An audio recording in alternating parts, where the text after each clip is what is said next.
Bom, gente, o advogado especialista em direito tributário, mediação e resolução de conflitos, Lucas Piccoli, é isso mesmo, né? Exato. Agora acertei, viu?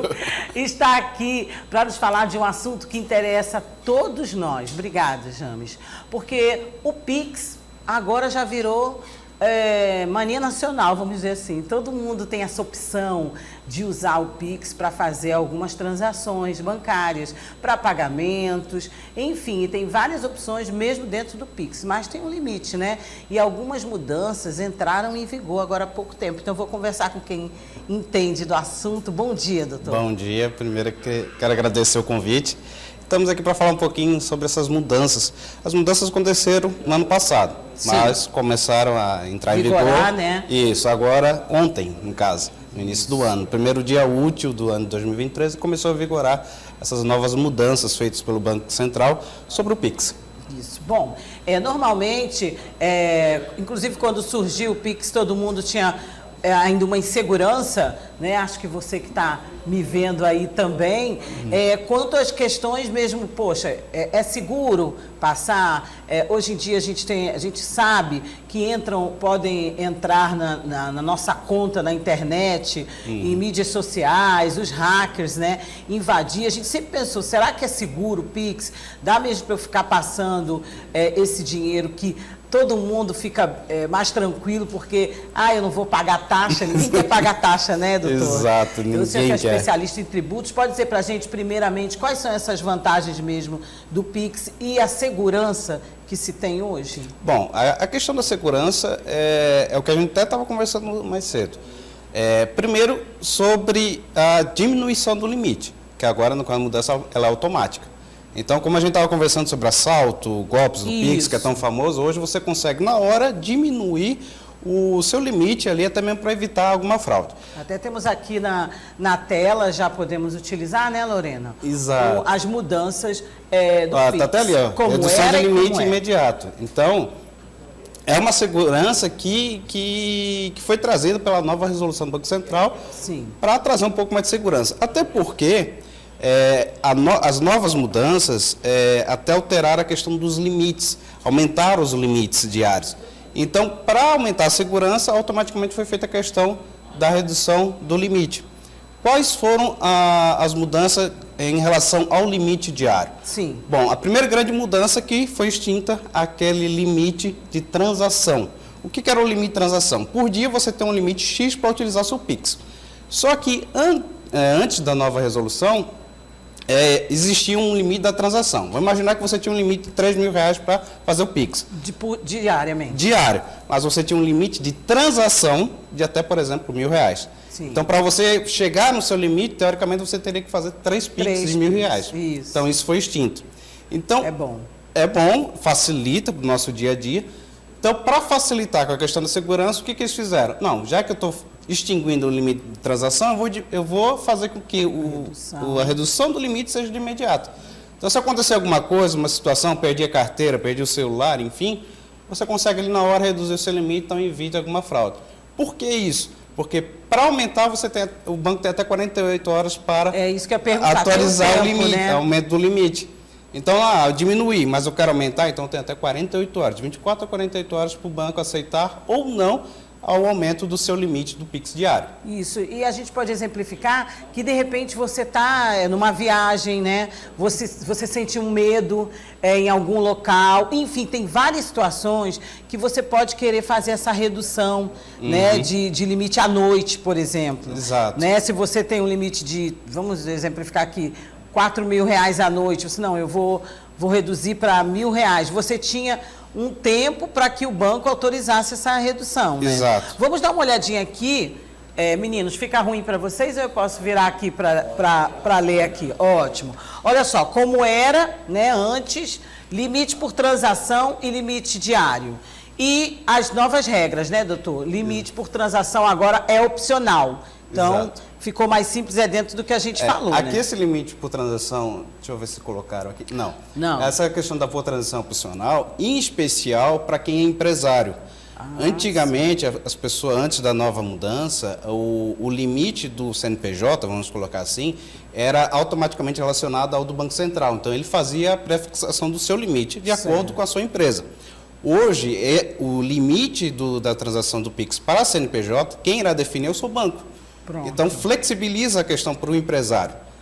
Outra coisa, antes para dar o troco, antes o limite tinha um troco, tem um saque, tem também um pagamento. Também, o saque também foi novidade, né? Exato. A questão do saque e do troco, houveram duas alterações. Primeiro, para o período diurno, que antes era de até R$500, agora é de até R$3.000. E para o período noturno, que antes era de R$100, agora é de R$1.000. Então, houve essa alteração aí para a questão do saque e do troco. E para quem quer pagar com o Pix, fazer alguma compra, enfim, antes o seu limite era atrelado ao seu cartão de débito. Hoje, o seu limite está atrelado ao TED. Então, houve essa alteração também, porque às vezes a pessoa não tem um limite bom do cartão, mas no TED ele tem, por alguma situação, ele tem um limite maior, então hoje é o TED que irá delimitar o seu limite diário para a questão de pagamento, para fazer o pagamento via Pix. Certo. Bom, vamos lá. Aumento de limite em processamento por 48 horas, né, como era antes. E hoje, regras de alteração de limite estão mantidas, Isso, né? para aumento. Agora, para redução, continua também a questão para redução de limite imediato. Automático. O que acontecia antes? Às vezes você precisava ir até a agência lá no caixa eletrônico para fazer a alteração do Pix, para fazer a autorização ali. Agora, alguns bancos já estão disponibilizando isso no próprio aplicativo. Então, facilita para a questão da redução. Ficou mais prático, né? Exato. Período noturno entre 20 e 6 horas, né? Questão de segurança também já era mantido esse período noturno. Aí o período noturno entre 20 e 6 horas ou entre 10 da noite e 6 da manhã. Aqui tem um detalhe. O que altera nesse... Aqui tem um detalhe, que o banco ele tem que primeiro disponibilizar esse serviço de alteração de horário. Sim. Os bancos eles vão ter até dia 3 de julho para se adequar a isso. Não é um serviço obrigatório, o banco pode optar por querer ou não essa alteração de horário das 22 horas até 6 horas da manhã. Certo. Lembrando, o que isso altera? O que isso impacta na nossa vida? A questão dos limites diurno e noturno. Então, se você tem um limite ali maior do período diurno até as 22 horas, isso irá impactar, por exemplo, o seu comércio. Às vezes você trabalha num shopping, por exemplo, que vai se estende um pouquinho a mais, você quer utilizar o Pix. Antes, você tinha aquele limite de R$100, R$500, Sim. limite pelo Banco Central. Hoje, se você estende até as 22 horas, fica mais tranquilo, mais flexível para você poder trabalhar com o Pix. Pronto. Vamos lá. Pix saque, Pix troco. 500 por dia e 100 por noite. A gente falou, né? Isso. Agora o Pix saque, Pix troco muda e bastante, né? Altera bastante. De 500 para R$3.000 e de R$100 para R$1.000 à noite. Eu me preocupo um pouquinho com a questão da segurança, esse limite aí. Será que não interfere? Por exemplo, você tendo uma liberação aí de 3.000 por dia e, de repente, a gente não pensa negativo, mas a gente pensa com o pé no chão a realidade. Isso. Ocorre uma situação de roubo, né, de alguém, no sequestro, de alguma coisa, você não tem nem como passar menos dinheiro, né? Porque se o seu limite é 3.000, enquanto o ladrão vai pedindo ali, você vai ter que fazer. Aí o que a gente tem que fazer é a prevenção, tudo bem, numa situação de roubo, de furto. É uma exceção. Muito, a gente só está colocando aqui porque, infelizmente, por causa da segurança, a gente pensa logo. Mas uma coisa que a gente tem que falar também é na prevenção, que hoje é famoso, tá o golpe do Pix. Isso. Pai, mãe, mudei de telefone, paga essa conta aqui, por favor. Então, qual que é a prevenção? Primeira coisa, se o seu filho, sua filha, enfim, naquela situação, disse que trocou de número, liga para a pessoa. Não posso atender, então só vou transferir na hora que você me atender. Isso. Aqui a gente está falando de uma forma fria, na hora ali da agonia, ninguém lembra disso. Mas é uma situação. É como a reação no assalto, né? A gente sabe que não pode reagir. Exato. E de repente, já ouvi várias histórias, o senhor também deve ter ouvido, e vocês também, que a pessoa acaba reagindo, tem uma reação de empurrar o ladrão, ou de sair correndo, ou até, às vezes, de querer se defender no momento desse, de querer reagir mesmo, fisicamente. E a gente sabe que não é bom, mas acontece, às vezes, é uma questão de impulso. Ali na hora pode acontecer. Pode acontecer. Mas o ideal é como o doutor está falando, né? Você ligar para a pessoa. Até mesmo para o suposto número antigo da pessoa. Liga para a pessoa, confirma para ver se está precisando realmente do dinheiro. Se tiver, tudo bem, faz a transferência. Agora, que 99, para não colocar 100%, 99 das vezes é algum golpe. Então, na questão da prevenção, a pessoa pode fazer essa ligação aí. Claro que na hora não tem, cada pessoa reage de uma forma. Mas é a orientação. É a orientação. Né? E também para quem cair. Pode haver, as pessoas podem cair nesse golpe do Pix. Para quem cair, o que a gente sugere? Primeiro, entrar em contato com o banco. Ah, Lucas, o meu banco é digital. Normalmente, nos bancos digitais, tem algum setor ali no aplicativo para fazer o questionamento daquela transação. Mas a grande maioria usa aqueles bancos físicos, perdão. Sim. E nesse tipo de situação, vá até a agência, fala com o seu gerente, diz que caiu no golpe do Pix. Normalmente você vai redigir uma carta termo, você vai assinar tudo com o gerente e explicar a situação. Eu recomendo você falar com o seu banco e com o banco receber o dinheiro. Sim, é melhor, né? É melhor. Para garantir dos dois lados. E também fazer o boletim de ocorrência. Normalmente o banco vai dizer que não posso fazer transferência, olhamos aqui na conta destinatária, não encontramos o dinheiro. Então o que eu oriento? Faça o boletim de ocorrência, fala com os dois bancos. Se não conseguir recuperar o dinheiro, entra com uma ação que você consegue recuperar no judiciário. O seu xará, Lucas, também, só que é Lucas Machado, lá do Conjunto João Emílio Falcão, está perguntando aqui, e no caso, se no caso de fazer uma transferência errada, acho que cai nessa mesma resposta, né? Exato. De uma transferência errada, se houve alguma mudança, aqui a gente mostrou que não, mas o que fazer, né? Bom, meu xará, primeira coisa, se você fez uma transferência errada, fale com o seu banco. Ah, o meu banco é digital. Lá no aplicativo vai ter dizendo como fazer o procedimento, certo? Infelizmente, na grande maioria das vezes, o banco não devolve o dinheiro da forma administrativa. Isso infelizmente, o banco normalmente não faz essa transferência. Se transferiu, ótimo. Se não, você pode tomar as medidas cabíveis no judiciário. Certo. Bom, então, o senhor que é um especialista em direito tributário, mediação e resolução de conflitos e também é membro da Associação Piauiense de Advogados Civilistas, né? Isso. Quais são, aproveitando aqui a ocasião que o senhor está falando aqui, esclarecendo sobre o Pix, quais são, na sua área, hoje, as maiores dúvidas, principalmente agora que nós tivemos algumas mudanças, né, ou propostas de mudanças aí nas leis?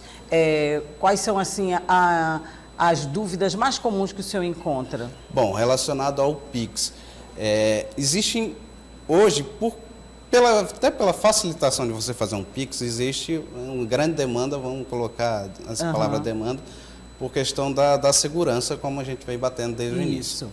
O que acontece? Às vezes você vai fazer alguma transferência, um empréstimo, às vezes vem acontecendo, a pessoa exige um Pix, algo antecipado. Isso não pode. Quando você tiver qualquer dúvida quanto a preciso de um Pix, fazer um Pix aqui para autorizar alguma transferência, uma transação, alguma coisa, já questione. Como é que eu posso questionar? Primeiro, pela licitude da situação. Segundo, para quem vai esse dinheiro. Na hora que você digita o Pix ali, vai aparecer as informações de quem vai receber.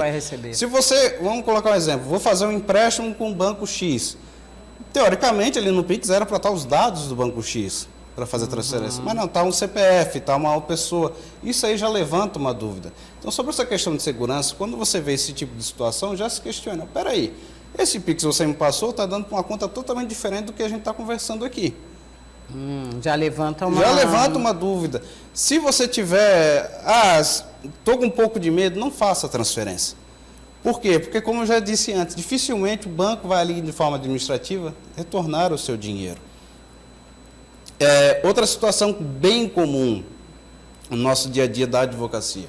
Promessa de emprego, promessa de hoje, não sei se alguém aqui já recebeu aquela mensagem no WhatsApp, estou prometendo um emprego na empresa gigante aqui. Peraí, uma empresa gigante que oferece, no mundo todo não vai te mandar um WhatsApp oferecendo um emprego. E oferece 1000 vantagens. 1000 vantagens. Então, quando tem muita vantagem, desconfie. Né? Coloca o pezinho ali no freio, desconfie, questione novamente. Na pior das situações, estou com receio, não quero fazer isso aqui, não faça. Pode vir qualquer tipo de ameaça, não faça. Se vier alguma ameaça, ou vai ter um procedimento legal ali naquela situação, você vai conseguir se defender e 99,9% das vezes não vai acontecer a ameaça que a pessoa está dizendo. Agora, uma outra coisa, em qualquer situação, porque a gente diz que todo mundo usa Pix, mas algumas pessoas ainda não usam, algumas pessoas ainda não têm, não baixaram, não tem, tem a opção no banco, mas não usa. Em todo tipo de transação pode ser usado Pix, e a gente vê lá também algumas opções que você pode transferir, pode fazer o pagamento por QR Code, enfim, tem algumas formas diferentes. Todo tipo de transação, de pagamento, se pode fazer o Pix, mesmo que não seja dessa forma que o senhor falou aí, para a gente ter atenção quando a pessoa pede uma quantia muito vultuosa ou exige um pagamento em Pix, você não é obrigado a ter, né? Isso que eu quero dizer, você não é obrigado a pagar em Pix, você tem outras formas, você não é obrigado. Começa que nem o banco é obrigado a ter o serviço de Pix. Pronto. Ele tem que aderir. Hoje todos os bancos aderiram, não tem como... eu creio que sim, né? Então, 100%. assim, todo serviço que presta a você, primeiro tem alguém que tem que autorizar esse serviço. Você pode optar se você quer ou não. Se você não quer, tudo bem, não tem problema algum. Tanto que você bateu nessa tecla, hoje com essa nova mudança, as pessoas que recebem pensão, aposentadoria, funcionário público, até mesmo os correspondentes bancários podem receber agora via Pix. Olha aí. Só que, para receber, precisa aderir a conta salário Pix. Fazer a opção. Fazer a opção e também fazer o pedido junto ao ente pagador. Então, até isso, se eu quiser receber o meu salário via Pix, eu primeiro tenho que vincular minha conta salário Pix. Então, peraí, eu tenho que mostrar para a pessoa que eu quero utilizar o Pix. É a mesma coisa para o banco. Se eu quiser, tanto que na hora que você abre a conta bancária, sua conta bancária, não é automaticamente o Pix. Você tem que ir lá requerer, fazer sua chave. Né? Isso, escrever direitinho, né? Se é e-mail, se é telefone, se é CPF, CNPJ, você tem que escolher a opção e se quer aderir ou não. Você tem direito, né, de optar. Bom, mais alguma observação em relação ao Pix? E eu gostaria que o senhor finalizasse dando algumas dicas pontuais aqui que a gente falou detalhadamente, mas para que as pessoas atentem para essas mudanças, né? O que elas têm que observar para as mudanças? Bom, eu bato na tecla da prevenção, por conta da segurança. Essa é uma tecla que eu bato muito, porque é muito fácil você cair no golpe do Pix. Hoje todo mundo já conheceu alguém que, eu recebi a mensagem de um familiar que trocou de telefone, ou estou prestando serviço tal, ou estou querendo... O mais comum hoje em dia é o pessoal que recebe aposentadoria, quer fazer um empréstimo, entra com algum banco desconhecido, para liberar o dinheiro tem que fazer um Pix. Então, todo esse tipo de situação onde exige uma certa obrigação, algo forçosa, do Pix, cautela. Pronto. Filho, pai, mãe, cautela. Você está pedindo um Pix ali e normalmente a pessoa não pede. Pai, está aqui o boleto, você pode pagar para mim? Mãe, Isso. É uma outra situação. Mudei de telefone, você pode... Peraí, liga para a pessoa. Quando é uma pessoa próxima, dá para a gente fazer isso, né? Exato, peça para enviar um áudio. Novamente a ligação. Não pode falar, não pode mandar áudio, não pode escutar, então peraí, então não manda, não faça transferência. Porque 99,9% é um golpe. Porque uma pessoa que te pede um Pix, né, até um amigo, um colega, né, a Lorena me liga, né, ou passa uma mensagem e pede para fazer um pagamento assim assado, mesmo assim, você tem como confirmar se você conhece, você pode fazer uma pergunta, exato, né, que só eu e a Lorena sabemos do programa de hoje, enfim, faça alguma coisa, mas o melhor mesmo é liga, né? Vou te ligar, liga, não posso atender, então me manda um áudio. Não posso mandar o áudio, é como o doutor está falando. Então não faz. Não faça. Bom, muito obrigada pela participação no quadro, doutor Lucas Eu que agradeço o convite, acertou. Acertei, olha aí, eu estava perguntando para ele, para a Lorena, a gente sempre pergunta sobre a pronúncia do nome, porque é muito difícil, às vezes, é muito chato a gente chamar o nome da pessoa errada, né? Não pode, né? Mesmo sendo um nome diferente, né? Qual é a ascendência do seu nome? Italiano. Italiano, olha aí, ó, tem que ter a pronúncia, tem que ter, não é? Então, pois muito prazer, muito obrigada, tenho certeza que vai participar do quadro mais vezes aqui no Bom Dia e gostaria de deixar seus contatos para que as pessoas pudessem até esclarecer, né, dúvidas, porque eu imagino que você está aí já cheio de esclarecimentos, mas também deve ter outras dúvidas que não deu tempo de esclarecer aqui, talvez. Pode dar seus contatos, por favor, doutor? Bom, para quem tiver qualquer dúvida, estou no Instagram, Lucas Piccoli, @advogado, faço Piccoli com 2 L's. Simples, Lucas Piccoli em todas as redes sociais, Pronto, que é só mandar fácil. uma mensagem que a gente responde. Muito obrigada. Feliz ano novo, ainda há tempo de também, desejar. com certeza. E um bom dia. Bom dia.